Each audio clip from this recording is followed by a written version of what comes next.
a lot of these conversations don't really be that deep to Yeah. go that far. But she's just trying to get her point across, and it didn't land. But it was funny.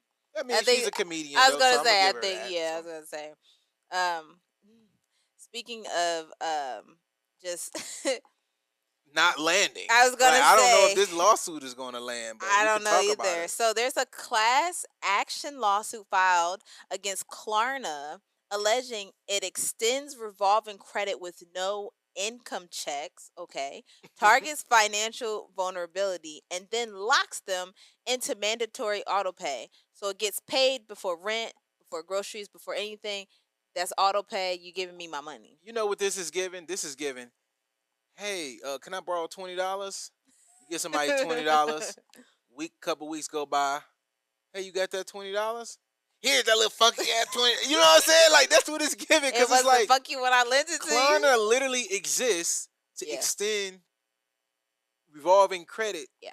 to those who maybe get denied by American Express. You don't get the Chase Sapphire card. You don't get the Bank of America good revolving credit Now, what's lines. revolving credit for people who don't know? So if they extend you $1,000, for example, Mm-hmm. if you show good uses of that $1,000 on Klarna or whatever, they might just say, okay, so you're approved for $1,000. So Mm-hmm. you go buy $300 worth of something, you still can use that. You still can use Klarna to make different purchases. They even have like cards now. I've seen a Yeah, Klarna card. I've seen a Klarna card before. So, and then they're like the lawsuit is emphasizing no income check. Well, I kind of thought that was the point, I thought that was the because point if as we well. check your income and we check your credit, And we have to deny you like everyone yeah, else. we're just gonna systemically, we're just gonna deny you like everyone else. So what Klarna, what I thought Klarna was trying to do Mm-hmm. is serve the unbanked, serve the Yes. people who don't have access to these financial tools Yes. because of credit, because of systematic redlining and things like that, that is beyond all of our pay grade, and that's been going on for years, way Yes. before us, and that's going to go on after us. I thought Klarna was trying to come in and be that, you know, financial product that can break the system, but it seems like their whole audience would be revolting on them. And then like mandatory auto pay, You they sign gave you the money. right, and you sign up for the auto pay.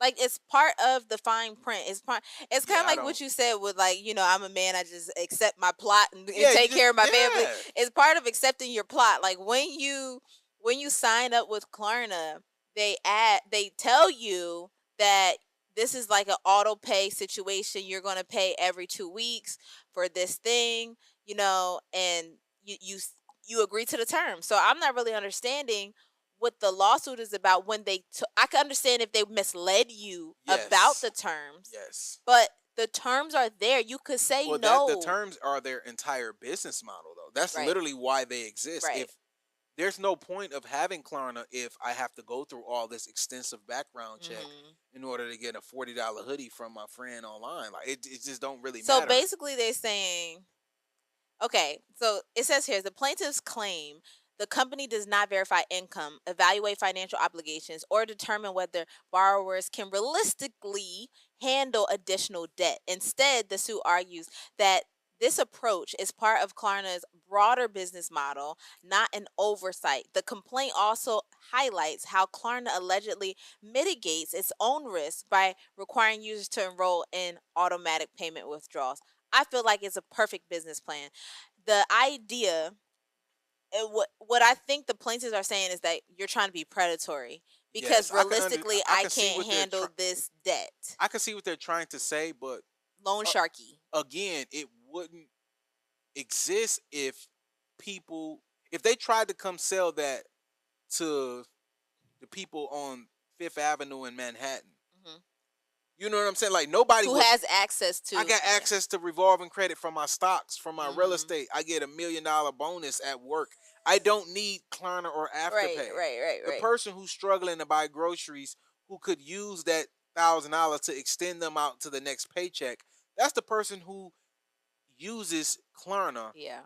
Or I mean, maybe it's somebody who they got their finances right, but they just want to finance those Beyonce tickets or those Cardi That's B or Nicki true. Minaj tickets, and they want to sit a little closer. So Yeah. I'm gonna put this $800 ticket on Klarna and Klarna. pay for it over. That's what It's I was gonna say. Some months are heavier than others, correct. and so that's why I'm like, this is their business model. I don't know if I told you this story one time, where I lost my ID, my driver's license, Okay. and I realized that I was not going to be able to get a hotel because they asked for your ID Yeah, and your yeah, and your yeah. They want to verify you. credit card, so there was nothing to verify my credit card.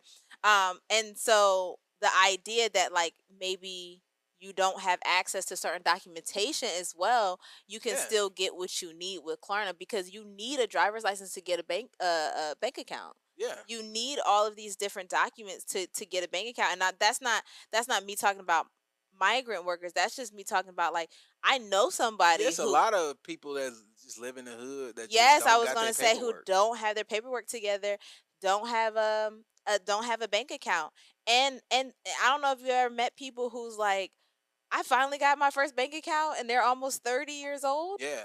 I mean, it I happens had every an day. auntie like that. She was like 38. Like, I just got my first credit card. I'm like, 30, 38. You ain't never had a credit card? But I mean, she just go to work. Yeah, She was getting paper checks. yeah. And then, she got her bank account in like Hmm. 2012 or Yeah, 2013. And that was like a big deal. yeah. And then, like in 2022 or something, she wanted to go to Miami at one of these trips. And they needed a credit card to rent a car or something like Mhm, that. mhm. So she got the credit card so she could rent a car. Oh, so she go to Miami.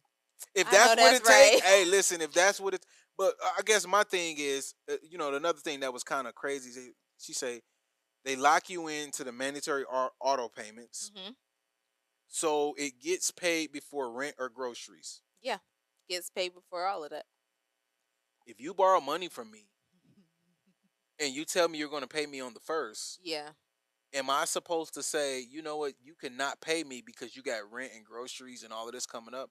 Well, you had that when you signed up. Mhm. So now you can't use that as an excuse. And I don't want to sound like I'm defending a capitalistic billion-dollar company.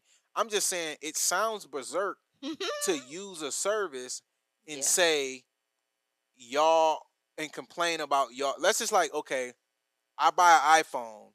I take a picture with the iPhone and I say, "Oh my god, this device is like invading my privacy." Well, that's kind of the point. Mm. You're literally taking a picture with the phone, so the phone knows your pictures, right? Like, so you don't want to take a picture of nothing in the phone Yeah. that the device. You You get don't, what I'm saying? yeah. Like, Mhm. why would you give all up that type of access and then complain about a phone having privacy issue? Concerns, Like, yeah.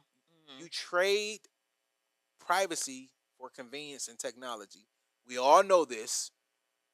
Obviously, there's privacy concerns that people have, and is real. Companies have to keep your stuff together. But in this instance, you're trading today's money or Yeah. lack of money Yeah. for tomorrow's money. So when they take their money out, you can't say, "Well, I got to pay my groceries, I got to pay my rent." Well, you're always going to have groceries and rent. Yeah. So should they never get their money? When should they ever get their money back? Like, Right. I don't really understand how the lawsuit is going to stand up. Another controversial claim includes Klarna financing everyday purchases, including food delivery orders. Okay, so like if you, DoorDash, yeah, yeah. a practice the lawsuit mockingly refers to as collateralized DoorDash obligations or CDO. Okay, so that's a real collateralized DoorDash obligation, CDOs. They're really terming this phrase. This framing suggests that even basic living expenses are being converted into debt obligations. Is it wrong to say that maybe this is just like bad decision making? Like, if you are unable to pay DoorDash, maybe just don't Don't DoorDash. get DoorDash. Is that wrong to say that like maybe you should just, when I was in college, I might have been just 20 years old. I used to catch a train to go to the grocery store Wow. with bags in my hand, get back on the train. wait there, get off the train, walk 3 more blocks to go up. I think I was living on the second floor. Yeah. So up a couple of flights of stairs with all, I mean, the bags like went down to here because it's been so much time on my arm. Yeah. Like, so I'm just saying, I understand the convenience is there, but if you can't afford the convenience, maybe figure something else Yeah, out. because to me, the whole issue with the lawsuit, in my opinion, is y'all basically saying Klarna shouldn't exist. Basically, Because if because you use it wrong. Klarna shouldn't exist, because anything else you could just go to traditional financial products Uh, that make sense, or you just, like you said, you just don't buy it at all. that's what I'm So saying. If you I can't think afford it's a DoorDash, huge contradiction to say, I ordered an Uber and like this person is actually driving me around and didn't let me drive. It's like, well, you ordered an Uber, you didn't mhm, order a rental car. mhm, Like, if you yeah, don't want to get in a stranger's car to get chauffeured right. around the city, you just simply don't buy an Uber. Don't do it. Yeah, I mean, hey, everybody can file a lawsuit. You could sue a ham sandwich. Yeah, yeah, So, you can sue for anything. Thank you guys for watching. In order to continue to support independent journalism, I need you to subscribe to our page below. And also, if you want the full podcast and more exclusive content, make sure you subscribe to the Patreon. Link is in the description.